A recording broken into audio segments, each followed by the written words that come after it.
dari mana nih? Terima kasih. Ya. Dari mana? Dari mana? Dari mana? Dari mana? Dari mana?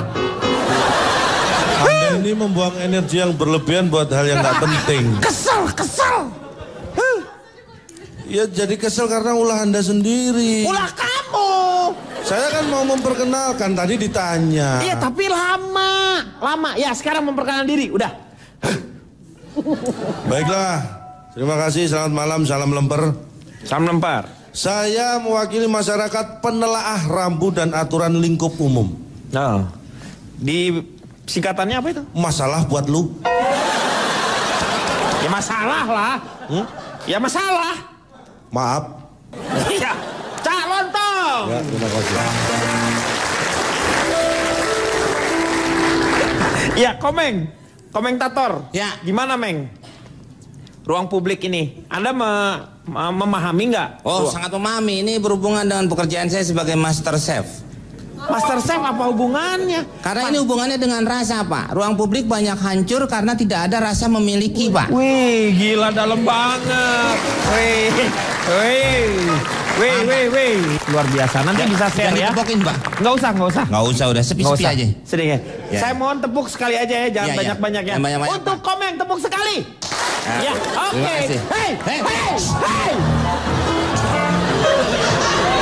Kan Bapak minta tepuk. Tapi Lo, nggak usah gue bilangin, gue lempar nih.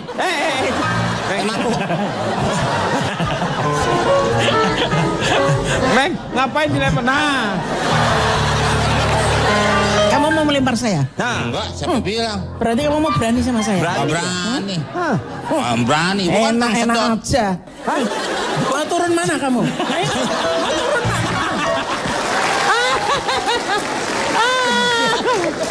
Anterin pulang. Anterin pulang tuh Kang, ntar nyasar. Mahasiswa duduknya di sini. Ya, bukan bajunya biru tapi bukan. Yang pertama, gimana sih gua ngomongnya ini bingung amat gua. Iya pokoknya itu Pak ya. Saya pernah melihat bagus sekali Pak. Saya duduk di sebelah seorang ibu Pak. Nggak kenal Pak. Di Bundaran HI Pak. Taunya dia seorang ibu dari mana? Kan bawa anak. Hah? Bawa Di anak. mana? Dia kalau nggak salah Anaknya ngomong kalau ini ibunya. digendong Pak. Hah? Kan digendong. Oh. Masih anak kecil. Ya Mahmud Abbas gitu lah Pak ibunya itu. Mahmud Abbas itu apa? Mama muda anak baru satu Pak. Oh, Mahmud Abbas. Mahmud Abbas. Iya. Ya, tadinya Nurdin Halid tadinya Pak. Nurdin Halid itu apa? Bekas ketua PSSI Pak. Oh, gua ada singkatannya. Oh itu. Dia kemudian sendiri Pak bawa anaknya. Sedang naik kayak busway gitu Pak penumpangnya. Kan suka ada bacaan memang dilarang mengeluarkan anggota badan. Iya. Ya mungkin ibu ini karena musim pemberian ASI dia mengeluarkan Pak. Anggota badannya itu Pak. Tapi sambil ditutupin ada kainnya. Iya ada kainnya. Anaknya susah rewel Pak, nangis terus. Saya kan ya udahlah saya berempati aja. Saya agak Dia ditutup nggak? Kan harus agak sengaja tutup, saya agak memalingkan gitu supaya dia nggak canggung. Karena kan buat babynya. Iya. Akhirnya dia menyusui. Tapi anaknya kayaknya rewel gitu Pak, susah. Sampai ayo nak, jangan nangis terus ayo nak, minum susu mama yuk, minum ASI gitu kan. Sampai susah, saya kan cuma kedengeran aja Pak. Sampai nggak mencoba untuk curi-curi pandang atau gimana. Iya. Sampai ibunya mungkin kesel kali Pak ya. Saya kan denger Pak, cuman nggak ngeliat. Ayo nak, ayo minum ayo ASI susu. Kalau nggak mau nanti mama kasih om sebelah loh. Ayo. Saya denger Pak. Lalu saya bilang, Bu serius Bu, janji Bu ya. Langsung diakhiri Pak. Itu masih hidup. Om sebelahnya itu. Masih hidup nih. Lah kan masa sebelah hidup?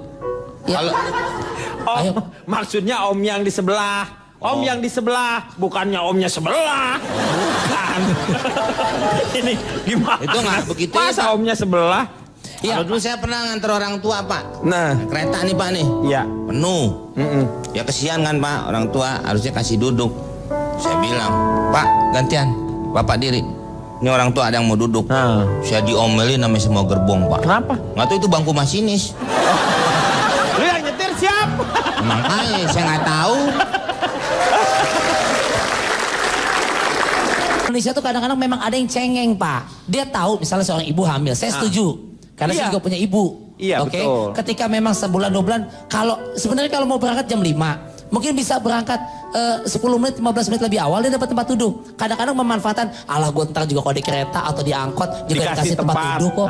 Itu ada oknum-oknum yang menyalahgunakan itu. Tapi kan harus tahu juga, iya. Tapi yang jadi permasalahan sekarang gini, kita taunya ibu-ibu itu hamil dari mana? Perutnya gendut Pak. Nggak semua. Kan Terus lu nyangka gue sekarang hamil? Lu sekarang nyangka gue hamil?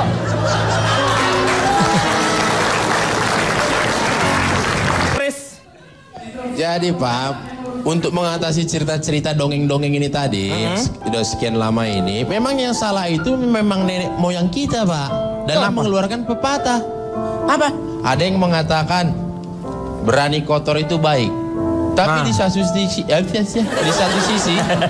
itu ada yang mengatakan jangan buang sampah sembarangan. Iya. Satu lagi bilang berani kotor itu baik. Berani kotor itu baik. Jadi mau kayak gimana kita bikin? Dari nenek moyang kita aja udah salah bikin pepatah ini. Jadi jangan salahkan kami, salahkan nenek moyang kami. Seperti itu Pak. Kan udah nggak ada nenek moyangnya Pak. Justru karena makanya udah nggak ada, makanya kita salahkan. Kalau nggak ada pasti kita hormati kan. Ya kalau kalian ini kan hanya sebenarnya kalau sekali-sekali kalian ada di ruang publik ini sebenarnya kalau dipikir-pikir Pak. Saya ini adalah pelakunya ini Pak. Saya ini purnawirawan supir tembak senior Pak. Gak usah pakai purnawirawan kali. Udah nggak narik lagi Pak, udah nggak narik lagi. Iya ya? udah nggak narik sih, udah pensiunan aja gitu. Iya, biar keren dikit Pak. Ya. Walaupun supir tembak ada harga diri kami Pak. Iya. Itu pada saat diangkut itu Pak, aduh beribu-ribu jenis manusia pernah saya lihat itu Pak. Adalah yang mohon maaf ini ya, kalau setelah saya teliti itu bau badan. Iya Itu betul. ada 2 tipe Pak. Oh bau badan aja 2 tipe ya? Ada yang setelan basah, ada yang setelan kering. Betul ya, kalian sering jumpai kalau setelan basah tuh dari jauh kalian udah bisa melihat. Dan kalian sudah bisa pasang kuda-kuda dari jauh. Iya kan? Basah ini, siap-siap. Ketika lewat baunya ini yang basah ini Pak, masih agak-agak nyaru dia Pak. Ini bau martabak telur apa bawang ini?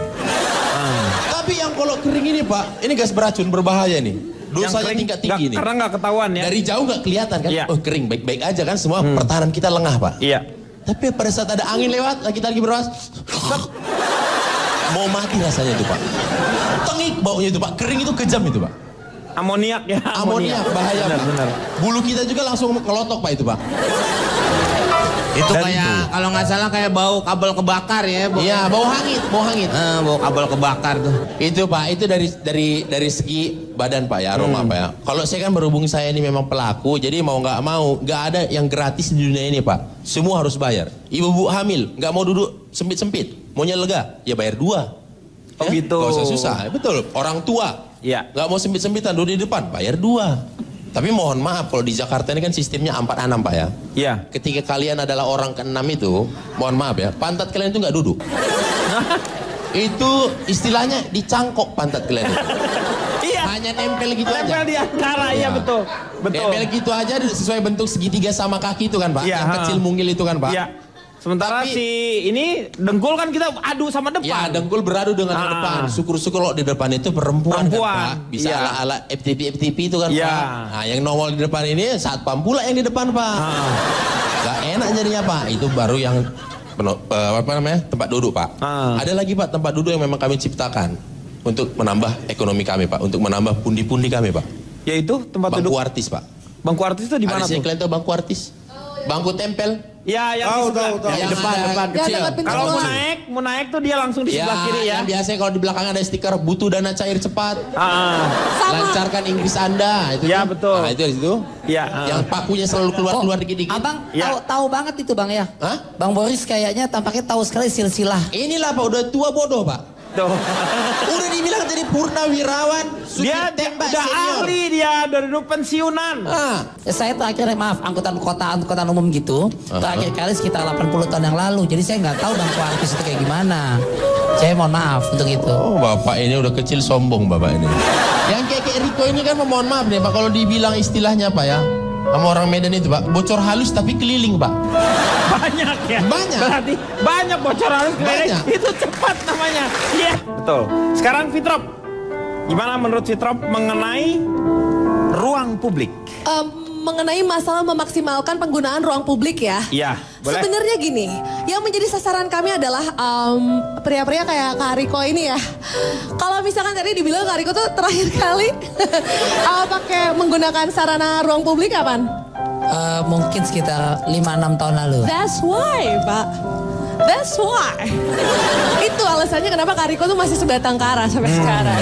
Justru di ruang publik itu adalah kesempatan di mana kita bisa ketemu sama sosok yang bikin kita tuh bisa berhenti menangisi kesendirian kita setiap malam minggu, Pak. Bayangin, Pak, apa yang lebih menyakitkan daripada malam minggu? Malam minggu nggak ada ILK, nggak ada pasangan. Apa yang lebih sakit daripada itu, Pak? Iya. Iya benar. Betul. Nggak ada kan? Sekarang gini, kenapa itu bisa terjadi sama orang-orang seperti Kak Riko? Kalau Kak Riko misalnya dia memang jarang menggunakan sarana publik ya Pak ya? Iya. Itu. Emang kenapa? Giginya nempel, Pak. Giginya nempel. Pak, kenapa sih Pak? Saya dijadiin contoh, kemudian juga No, ngomongnya gitu, supaya orang-orang tuh bisa bercermin. Supaya tidak ada Riko-Riko CPR lainnya, Pak. Oh iya. Kalau Kak Riko, wajar dia mungkin menggunakan kendaraan pribadi seperti gantolnya dan kuda poni ya Pak ya untuk pergi ke mana-mana. Ngapain tiap hari naik gantolnya? Sekarang gini, kita udah sering menggunakan kendaraan atau misalkan sering berada di ruang publik, tapi kita masih terjebak di ruang rindu, Pak. Ciri-cirinya, contoh-contohnya cowok-cowok yang masih terjebak di ruang rindu, kalau misalkan gerimis, dia duduknya di pinggiran kaca, Pak. Kenapa? Soalnya dia hobinya ngeliatin becek. Karena kalau di jalan-jalan yang becek itu dia bisa lihat genangan bersama si dia yang sekarang sudah tidak ada di hari-harinya lagi, Pak. Itu salah satu cirinya. Sebenarnya bersikap sinis di ruang publik itu bisa menguntungkan kita loh, Pak.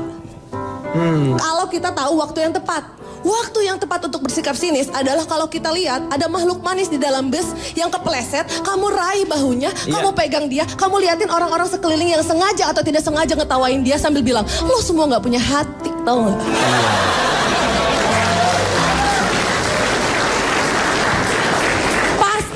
Pasti dia bakal dikasih nomor telepon ceweknya. Sambil kamu raih bahunya, terus kamu tanya, elus pipinya bilang, kamu gak apa-apa kan?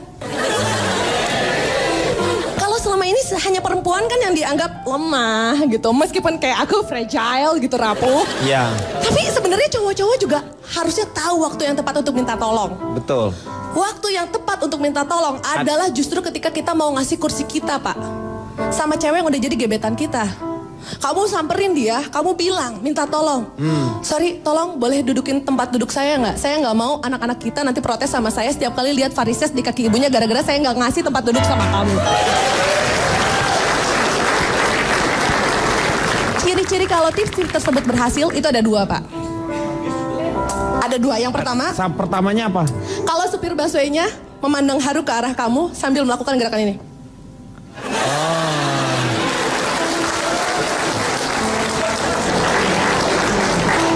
Dan yang kedua, kalau pada saat dihubungi nomor teleponnya diangkat sama ceweknya. Dari semua remaja yang kami bimbing dan kami berikan tips-tips untuk memanfaatkan ruang publik, semuanya berhasil, Pak. Tapi diangkatnya sama satu cewek, Pak. Dan dia mengucapkan kalimat yang sama. Teleponnya sih diangkat. Tapi? Kata-katanya sama, Pak. Seperti apa? Maaf, nomor yang Anda hubungi tidak terdaftar. Silahkan cek kembali. Ya nggak dapet dong itu namanya. Loh, kemana? Orang-orang ngomong begitu tersinggung. Sedih, Pak. Nggak sedih.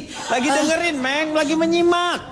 Ibu ini lagi menyimak. Ini. Kenapa bukan berurai air mata ingat nostalgia? Karena sosok Ibu Yati ini adalah salah satu sosok yang legendaris. Betul. Itu ada di film-film yang fenomenal dari zaman dulu. Film apa? Makhluk manis dalam bis.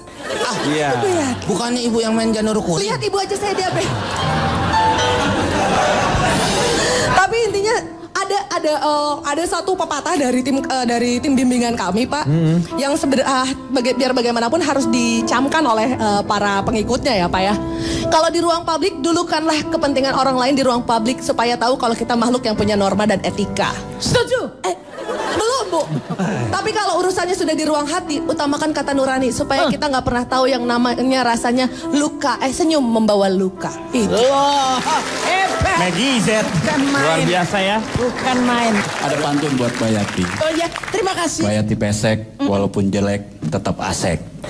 Tepuk tangan dulu buat Mbak Yati. Terima kasih. Terima kasih. Itu bukan pantun. Apa itu, Cak? Pantun kok gitu? Harusnya gimana? Masa pantun cuma 3 bait, harusnya Coba 4 kamu kan? tadi gimana pantun? Walaupun Yati pesek, jelek, tetap asek. Oh, emang pantun Anda paham gak sih apa yang disebut pantun? kan yang penting berima, Cak. Yang penting berima. Berirama. Ek. Tidak bisa pantun kok ganjil. Ibu keluar deh, orang-orang jadi pada berantem.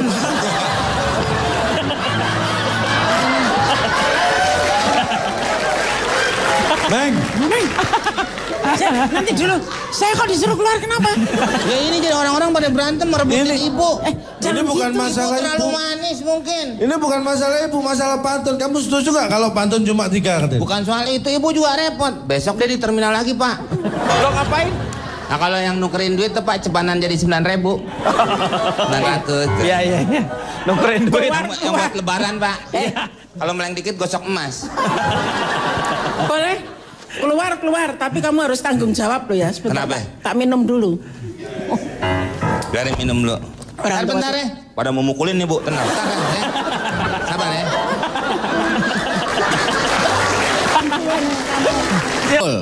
Nah saya Pak, dalam dunia nyata pernah saya alami juga itu Pak. Bagaimana saya mengajarkan anak-anak saya untuk mematuhi aturan-aturan di ruang publik supaya tidak mengganggu orang. Diajarin ke anak-anaknya. Anak saya si Kusumo Pak. Kusumo, yang paling gede ya, Kusumo ya. Kusumo, Kuswanto, apal Pak ya? Tahu ya. Sama Kusnadi. Nadi. Dan Kuswati. Kuswati. Si Kusumo ini dia nulis-nulis semacam grafiti di tembok. Nah kalau ini saya bantah nih. Kenapa? Yang nulis sebenarnya Kuswanto, saya tahu sendiri. Loh, Bapak kok sampai nggak tahu, Pak? Kusumo. Saya yang lihat Pak, Bapak ngira. Memang yang pegang chat terakhir itu si Kusumo karena megangin, sebenarnya yang nulis Kuswanto. Ini saya kasih tahu biar nggak salah marahin anak Pak. Lo anak kan anak saya. Iya, tapi tahu situ. Lu kan saya lihat. Tetangga. Mungkin Pak Jarwo ngantor kali waktu itu. Enggak, waktu itu Pak Jarwo saya titipin anak saya. Oh tukeran. Ya. Iya deh. Si Kusnadi ikut-ikutan Pak yang namanya pakai motor dengan menggunakan knalpot yang begitu kencang suaranya. Oh, dibobok berarti. Dibobok mah tembok Pak. Tidur. Kalau knalpot di apa biar racing Ya. dibobok biasanya knalpotnya, istilahnya dibobok. Dimodifikasi Pak. Oh gitu ya Pak ya? Itu namanya knalpot Kenny G, Pak. Kok Kenny G? Seperti saksofon gitu, Pak. Ya benar gitu. Suaranya ya. Tumben nih bener nih Komeng nih. Iya benar. Mek, lu jauh banget mau kemana sih? Lu kan manasin motor doang, kenapa dipakai? Oh iya. Motor saya pulangin Meng, menyalak saya dari itu. Ya udah. Iya. Sekarang saya mau tanya sama Cak Lontong. Silakan Cak. Terima kasih. Saya akan mengingatkannya. Mengapa Anda diberi 2 mata dan 1 mulut? 2 mata dan 1 mulut. Supaya Anda bisa melihat 2 kali terlebih dahulu sebelum bicara sekali. Ya kan? Tajam ya. Gila, keren kata-katanya. Itu belum keren. Gila Anda, kayak itu belum keren. dan kayak Feni Rose. Silet. Ini belum keren. Kenapa Anda diberi 2 telinga dan 1 mulut? Supaya Anda bisa mendengar 2 kali sebelum bicara sekali. Betul. Ini belum keren. Masih ada lagi. Ada 1 lagi. Kenapa saya diberi 2 tangan dan 1 mulut? Kenapa? Supaya saya bisa memukul Anda 2 kali sebelum bicara sekali. Nah ini baru keren. Keren apanya lo? Artinya apa? Kalau kita mengedepankan mikir, tidak akan ada masalah dengan ruang publik. Anda percaya nggak bahwa otak itu berkaitan dengan hati? Ya iyalah, pasti berkaitan dong. Ya percaya. Iya dah percaya kan ya kita di sini. Ya sudah, kalau sudah percaya nggak perlu saya jelaskan. Oke, dengan demikian berakhir sudah. Belum. Hah? Oh belum. Ini ya, baru masalah otak dan hati. Otak, ya. Terus saya wujud sekarang ya, kita bicara ketika itu dimasalahkan, saya akan mencari akar permasalahannya dari mana. Secara umum gangguan di ruang publik ada sebuah, menurut Project for Public Spaces in New York tahun 1984. Gila loh. Boleh diulangi sekali lagi Pak? Ya disuruh ngulang. Project for Public Spaces in New York. Public Boleh space. sekali lagi, 1984. 1984. Iya. Sekali lagi dong Cak. Ini nyiksa saya kayaknya ya. Public space of the franchise. Ya pokoknya itulah. Jadi ruang publik adalah bentuk yang digunakan manusia secara bersama-sama. Itu wujudnya banyak sekali. Betul. Dan sekarang memang berubah, ada 3 sekarang. Ada ruang publik tertutup. Yaitu itu apa? Ruang publik yang ada di dalam bangunan. Iyalah. Kalau ruang publik terbuka, taman. Itu ada bangunan, di dalamnya nggak ada ruang publik. Karena ruang publiknya di luar. Lo gimana sih lo? Gimana? Anda ini susah dijelaskan ya. Kalau ruang publik tertutup, itu adalah ruang publik yang ada dalam bangunan. Iya. Kalau ruang publik terbuka, itu ada bangunan, di dalamnya nggak ada ruang publik. Karena ruang publiknya di luar bangunan. Ya Allah, nggak usah diomongin, udah aja di luar yang terbuka. Nanti gitu. Anda tanya, kenapa kok di luar gitu? Enggak akan tanya. Berikutnya ya, secara umum, kenapa itu jadi masalah? Karena ada gangguan. Selama tidak ada yang merasa terganggu dan ada gangguan, sebenarnya itu tidak akan jadi masalah. Iya. Dan Anda tahu gangguan dalam ruang publik dalam bentuk apapun itu ada 3 dasarnya. Bentuknya itu ada 3. Gangguan apa aja? Yang pertama dalam bentuk padat. Gangguan yang cair. Itu berupa air. Yang ketiga dalam bentuk gas. Yaitu asap. Ada 3 kan tadi. Yang keempat tidak berwujud. Tapi lu kenapa ngomongnya jadi 4? Lu 3. Kan yang keempat gak berwujud. Makanya ada 3. Ya bilang aja ada 4, Cak. Berarti ada 4. Ya gak bisa dong, yang keempat gak berwujud kok dibilang ada. Kan cair padat. Cair padat gas. Sama tak berwujud kan? Tak berwujud. Makanya ada 3. Karena yang keempat tidak berwujud. Loh. Cuma dari keempatnya. Balik lagi yang tidak berwujud itu apa? Ini. Anda harus tahu. Ini. Suara itu kadang-kadang mengganggu atau tidak? Suara? Iya, mengganggu. Ada wujudnya? Tidak ada. Mikir. Itu yang saya maksud. Ya kan? Ya. Itu benar. Saya pernah mengalami nih yang tidak berwujud tadi ya. Iya. Saya naik angkot penuh. Ini ada kejadian yang akhirnya merugikan diri saya. Saya nggak tahu salah saya apa, tapi ini merugikan saya. Tiba-tiba handphone yang saya kantongin itu berbunyi. Ada panggilan. Saya angkat. Tiba-tiba saya dipukuli oleh orang. Loh kok dipukul? Karena pemiliknya tahu. Oh, copet. Itu bukan kesalahan saya, handphone bunyi. Itu suara membuat saya menjadi korban. Ini aneh. Aneh dari mana? Nggak aneh. Lu maling. Bilang aneh. Anda ini nggak bisa membedakan ya. Kenapa ada istilah copet, rampok, maling? Karena beda, Pak. Pikir. Nggak tahu. Maling itu. Maling. Memang tujuannya semua adalah mengambil harta tanpa orang diketahui, yang bukan haknya dia. Iya. Kalau maling dengan cara tanpa sepengetahuan yang punya, dia masuk ke area properti orang tersebut. Itu kategori maling. Kalau rampok, dia siap berhadapan-hadapan dengan orangnya dan dengan kekerasan. Itu rampok. Kalau copet, dia tidak perlu memasuki area properti. Jadi di tempat umum. Selep. Nah itu beda semua. Jangan disamakan copet sama maling. Ntar malingnya tersinggung gimana? Iya. Ya, kan? Maaf. Beda, kategorinya beda-beda. Tuh ya. Iya. Maaf. Itu suara saja bisa efeknya luar biasa. Saya yang mengalami sendiri. Maka itulah timbul kesadaran kita. Di ruang publik yang penting apa? Toleransi. Kalau ada antrian, ya antrilah. Saya itu paling nggak tega kalau di terminal stasiun itu melihat apalagi bapak-bapak ibu-ibu yang sudah tua bawa sepuh ya. Kadang-kadang bawa kardus gede, tas gede. Itu kan kasihan. Saya selalu menolong. Saya mengutamakan mereka, saya tolong. Dan saya tidak pandang bulu, bukan hanya orang tua, saya tolong semua. Semua saya kenakan tarif 25.000. Bapak porter itu. Itu lu porter. Lu Harry Porter namanya. Pak, akhirnya saya mensurvei. Mengalami kejadian seperti itu saya survei. Ini survei masuk kategori 3 terberat survei yang pernah saya lakukan. Karena saya berharap seperti keinginan Anda, saya mengumpulkan 100 orang harus pas ini supaya enak kan. Makanya saya survei 32 orang. 32 orang. 100 lu berkurang jadi 32. Sebentar Pak, saya jelaskan dulu. 32 orang ini kepala keluarga. Ada istrinya, berarti sudah 64 orang. Iya. Terus yang 28 itu punya anak 1. 28 keluarga berarti 96.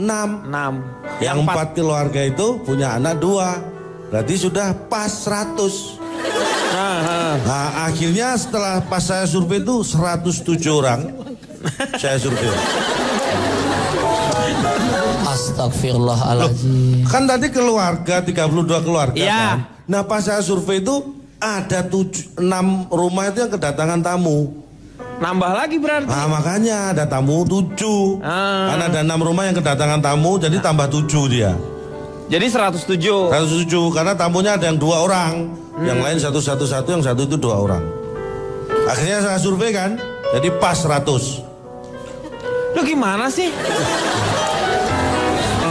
107 itu kan karena ada tamu. Nah pas saya survei, lo jangan bikin bingung orang iya takut dong, tampol. lu kenapa sih? Ini Anda jangan menuduh saya. Jangankan orang saya aja bingung kok. Ini berat loh. Kak ini 107. Ini tontonan hiburan, kenapa gua harus muter-muter di 107? Ada tamu datang, ngapain lu ceritain semua? Biar Anda mikir. Enggak gampang sih. Mikir apa, orang tamunya 7 jadi 107. Nah, tiba-tiba akhirnya jadi pas 100 lagi. Loh, lah, tamunya kan tadi ada 7 jadi 107. Nah. Akhirnya saya survei pas 100. Karena pas saya melakukan survei tamunya sudah pulang. Jadi pas lagi. Itu tapi loh. lu nggak usah ceritain itu tamu mau datang, mau ada siapa. Lu kenapa nggak ada? Memang nggak ada mertuanya yang datang ke situ tuh? Nggak saat ada itu. tuh. Hah? Nggak ada. Yakin? Yakin. Lo udah nggak usah nama-nama, udah 100 orang itu aja. Ya lu udah survei. 100. Iya udah survei itu. Nah, Gak usah saya- ada tamu-tamu lagi yang datang, udah nggak usah. Nggak Tutup ada. pintunya semua, tutup. Sudah saya tutup. Iya. Ini sudah. Pintu minta dikunci. Udah, semua Sudah pokoknya saya 100 kunci. orang aja itu. Akhirnya saya survei, hasilnya Iya. adalah 64 orang saya survei. Lu kan tadi 100 katanya, sekarang 64. Ini gara-gara nunggu ngunci pintu segala macam 32 rumah. Akhirnya pas saya mulai survei itu anaknya sudah pada tidur. Ini tinggal suami sama istrinya. Jadi 32 pasang 64 Pak. Apa saya buka lagi biar ada tamu? Nah ini Nanti 64. jumlahnya acak lagi Oke. loh. Nih. Gue minta yang 50 orang aja deh. Yang 14 lu bunuh itu. Bas. 50 aja 50. Tapi sudah terlanjur 64 ini. Ya udah 64 udah. Udah Nah, ini, 64 akhirnya saya survei. Iya. Hasilnya adalah jawaban untuk 100 orang. Gimana sih, Cak? Yang saya survei ini kan suami istri Pak. Makanya soal anaknya pun saya tanyakan lewat mereka.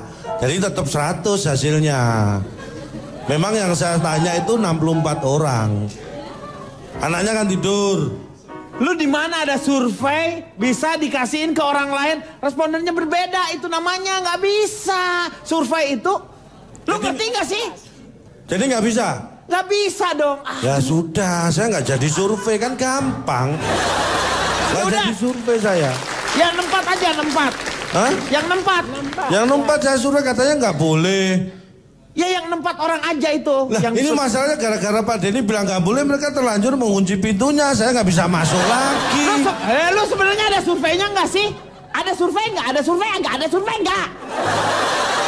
Anda kok jengkel banget sih? Saya yang kekuncian di luar aja nggak jengkel loh. Lu tanya dong yang lain, Cak.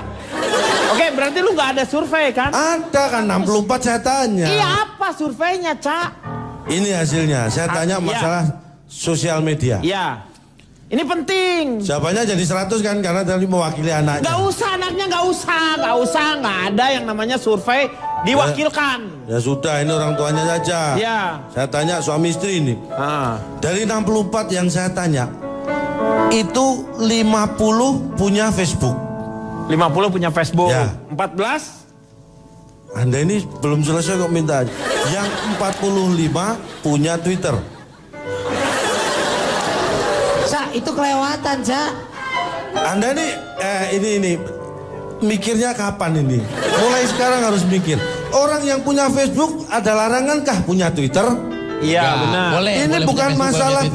Kalau 50 punya Facebook, memang 14 tidak punya Facebook, harus jumlahnya sama. Iya. 64. Kan ini Twitter. Jadi yang 50 punya Facebook. Dia juga 45-nya punya Twitter. Ya, tapi 45 itu bukan dari yang 50, dari 64. Iya, dari Jadi yang punya Facebook dan Twitter itu adalah 25.